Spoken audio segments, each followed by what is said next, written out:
அஸ்ஸலாமு அலைக்கும். இன்னைக்கு நம்ம குடல் கிரேவி பண்ண போறோம்.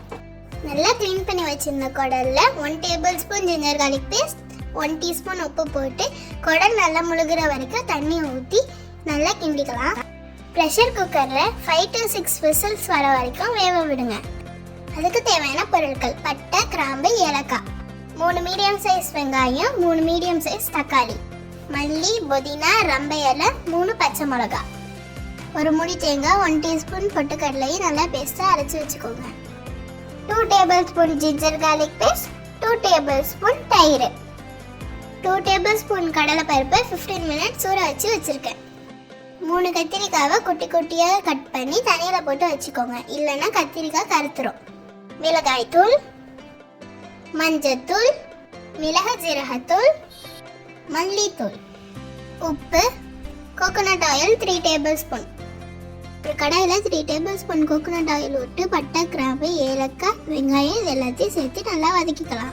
வெங்காயம் நல்லா வதங்க 1 டீஸ்பூன் உப்பு போட்டுக்கோங்க. வெங்காயம் நல்லா வதங்கின பிறகு 2 tablespoon ginger garlic paste சேர்த்து நல்லா அதை பச்சை வாசனை போகிற வரைக்கும் வதக்கிக்கலாம்.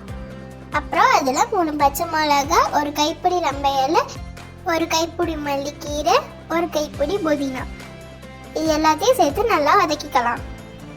தக்காளி ஆட் பண்ணிக்கலாம். தக்காளி நல்லா மசிகிற வரைக்கும் கிண்டிக்கலாம். அப்புறம் அதில் நம்ம ஊற வச்சிருந்த கடலைப்பருப்பையும் சேர்த்துக்கலாம். சேர்த்து அதை நல்லா கிண்டி ஒரு 2 மினிட்ஸ் மூடி போட்டு வச்சிடலாம்.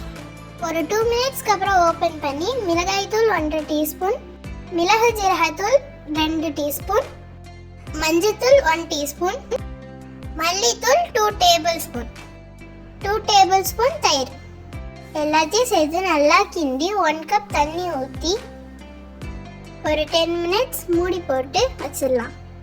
ஒரு 10 மினிட்ஸ்க்கு அப்புறம் ஓப்பன் பண்ணி பேலன்ஸ் உள்ள மல்லி, புதினா, ரம்பை இலை எல்லாத்தையும் ஆட் பண்ணி கத்திரிக்காயையும் சேர்த்து வேக வச்சிருந்த குடல்ல தண்ணியை மட்டும் நீக்கிட்டு அதையும் சேர்த்துக்கலாம். அரைச்சி வச்சிருந்த தேங்காய் பேஸ்ட்டையும் சக்கையை மட்டும் எடுத்துட்டு நல்லா கையாலே புழிஞ்சு விட்டு ஊற்றிக்கலாம்.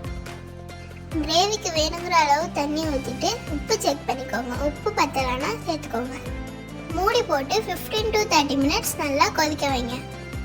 15 மினிட்ஸ் ஹை ஃப்ளேம்லையும் 15 மினிட்ஸ் லோ ஃப்ளேம்லையும் வச்சு அதை மூடி போட்டு க்ளோஸ் பண்ணி வேக விட்ருங்க. குடல் நல்லா குக்காகி எண்ணெய் பிரிஞ்சு வந்திருக்கும். அந்த டைமில் மல்லிக்கீரை தூவி 1/2 லெமனை சீரெல்லாம் எடுத்துட்டு புழிஞ்சு அதையும் சேர்த்துக்குங்க. சேர்த்து க்ளோஸ் பண்ணி வச்சுருங்க. சுவையான குடல் கிரேவி ரெடி. உங்களுக்கு இந்த வீடியோ பிடிச்சிருந்துச்சுன்னா மறக்காம லைக் பண்ணுங்க, ஷேர் பண்ணுங்க, சப்ஸ்கிரைப் பண்ணுங்க.